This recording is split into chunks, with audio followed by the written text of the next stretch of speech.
Hello again and welcome back to another one. And before we get started, many Eminem fans in Europe woke up to this surprise.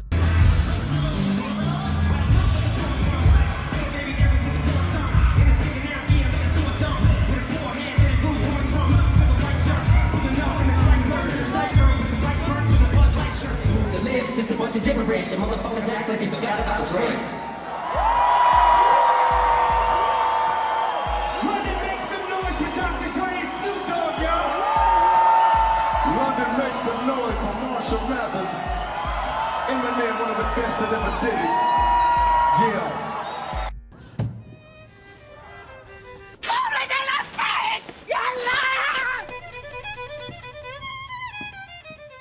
Come on, man. And yes, Eminem did a surprise pop-up in London a few hours ago, and this was for the Dr. Dre and Snoop Dogg Gin and Juice launch party. And we later found out that it was star-studded to the brim. Footballers, NBA stars and actors were all present at the venue. And moving on to the main topics today, we have more on Eminem's latest album, this time from King Crooked, who is already going back and forth on Twitter over his quote review, and also from the Joe Budden podcast. And boy, it is safe to say that we got stellar reviews across the board when it comes to hip-hop fans and hip-hop media personalities so far, as you'd seen a bit. Although, according to professional critics, this remains Eminem's worst album ever. And as you'd see, it's safe to say that Gucci Mane is gonna be mad about this review from the Joe Budden podcast. Today we also have more, as Cardi B recently unloaded on Joe Budden for continuously pushing her buttons on his podcast, since it is no secret that hip-hop fans have been wondering what is going on since her debut dropped in 2018, and she's yet to drop an album since then. So it is safe to say that people pointing this out is getting to her, although she did spit some facts about Joe Budden even after she got triggered,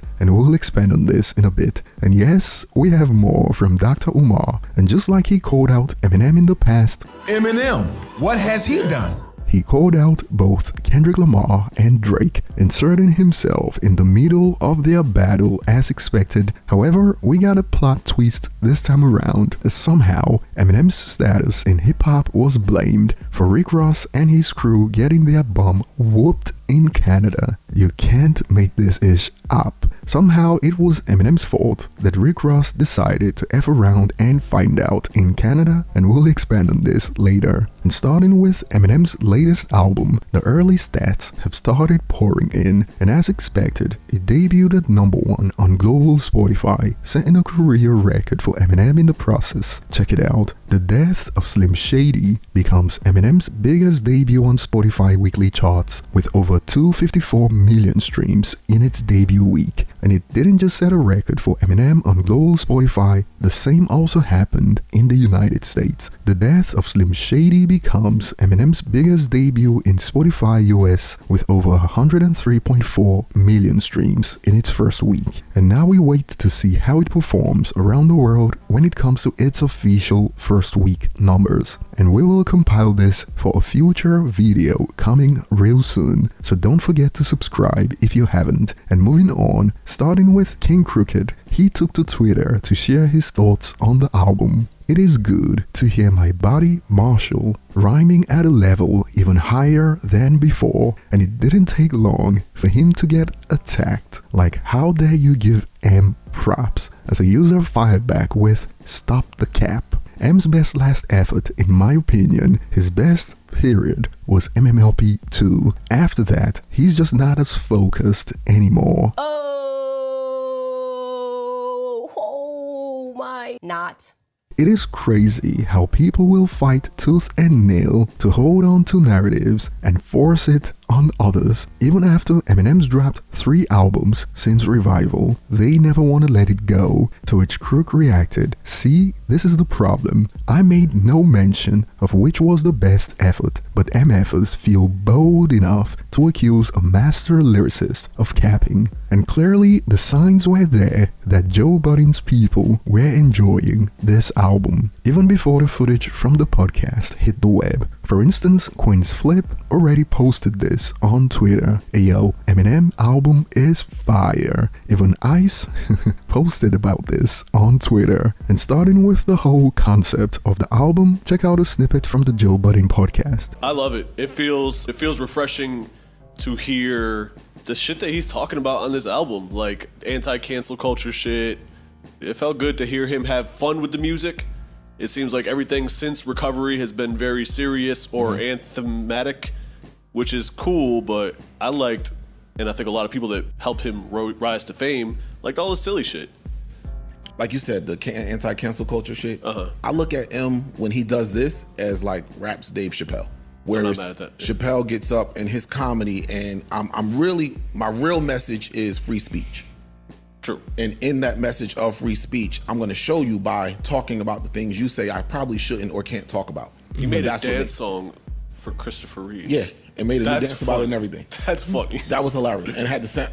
That's funny. This is a conceptual album. That Guilty Conscience 2 record really breaks it down. Now, since Ice posted about Somebody Save Me on Twitter beforehand, where he even reacted to this, damn bro, Eminem's Temporary got me too early to be in my feelings. This ish hit, man. He reacted with bruh, never listening to that song again, I'm good. And we've even got compilations of reactors breaking down over this song, so it certainly wasn't a surprise that Joe Budden's co-host had this to say on the podcast. One record I'm gonna say, and I know y'all gonna kill me, whatever. There's a record on there called Temporary. The record is a song that he's literally talking to his daughter how to proceed when he leaves here. That's fine. It's deep. Wow. I was driving in the car. I listened to the album. I was on a road trip for about 2 hours. I played it. You pulled over and started crying? Nah, but I did cry. No bullshit. Like, he got audio clips and shit of his daughter when she was little playing throughout the song. And he's really like saying, I know this pain you're feeling is temporary. You're gonna be okay. Like, he literally saying, play this after I die. I don't know how to talk to you now. Listen to this then. It sneaks in the album. You're not ready for that record. So some dads out there, somebody hit me, was like, yo, I want to know your thoughts about 2 particular songs. And I was like, I already know. He really, really smoked the album. I have it as, I look at M's career as pre-recovery, post-recovery. This is number 2 for me in his post-recovery albums, right after Recovery. It's number 3 then. Okay. Forgot. After Music to be Murdered By, which is still amazing. And since Gucci Mane went viral a few years back for this statement, alright, cause I ain't playing Eminem in my car. Okay. You playing in yours? When he drops something, usually the week of. You sliding around playing Eminem in your car, you and your old lady? perhaps Joe Budden's co-host decided to put it to the test. Check out a snippet of how it went. I put this show on the road trip too with my wife. I was like, I don't know if she's gonna like this. She's a social worker. She works in schools. It's very sensitive shit on there. She's sitting there cracking up the whole time. And I tried to put on another album after that, and she was like, this is just not entertaining. I was like, but you like all the foul shit over there that you kill me about making jokes about. Yo, here's the truth. And she was like, yeah, but he makes it fun. Here's the truth. A lot of people like that fucked up comedy style. Yes. Even if they don't, if it's not politically correct to admit today, they like that shit. You like offensive comedy, you like offensive jokes. We all like it. I gotta give it to him, man. M really smoked the album, and I like its concept. So clearly, if you've been following these videos, you know that there is currently a huge disconnect between hip-hop fans and professional critics when it comes to this Eminem album, just like it was during the late 90s and early 2000s. And don't be fooled by the revisionist history. Critics handed out average to bad reviews for Slim Shady LP and MMLP before they later re-rated the albums. So I'd say this is a good sign. And before we get to Dr. Umar bringing up Eminem again and blaming Eminem's position for Rick Ross and crew getting whooped in Canada, we got to hear from Cardi B, who had enough of Joe Budden talking about her career and lack of album releases since 2018, and she took to Twitter Spaces and went off. You always try me. Always try me. Nigga, I ain't fucking Drake. I ain't gonna fucking write no nice paragraph. I'ma come at you. I'ma shine that head of yours. I'ma shine it all the time. I ain't do shit to this nigga. I'm not a quitter. You quit on your passion. You quit on your passion. I'm not gonna quit, bro. That's the issue. That's the issue with you. You critique everybody. You critique every single body. And stop being a hater, bro. Stop being a fucking hater. If somebody got $400 million fucking dollars for a deal, and you talk about, yeah, well, they got to tour this, and that. Nigga, I'll fucking tour till I'm 65 if somebody give me $400 million. $400 million that you don't have. Stop hating on everybody. Everything that somebody do good, you always hate on it. That's bad. That's terrible. You always hating on something, bro. You always hating on something. It sets you apart from being a critic from a hater. That's why sometimes I sometimes value academics' point of views, because he would say mostly the truth than being a straight up hater. You be a hater. How you hating at a nigga got $400 million? $400 million.